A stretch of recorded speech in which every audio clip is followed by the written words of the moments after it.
সারি দিয়ে এবং শেষ হবে কাটাখাল নদীঘাট থেকে আবার বিদ্যালয় প্রেমিসে। সকলকে শুভেচ্ছা অভিনন্দন জানাই বিদ্যালয়ের পক্ষ থেকে। 100 বছর পূর্তি উৎসব উপলক্ষে সবারই করি আহ্বান বিদ্যালয়ের পক্ষ থেকে।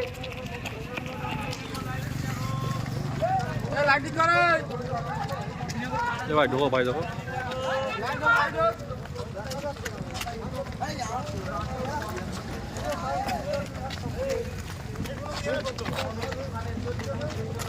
হুট করে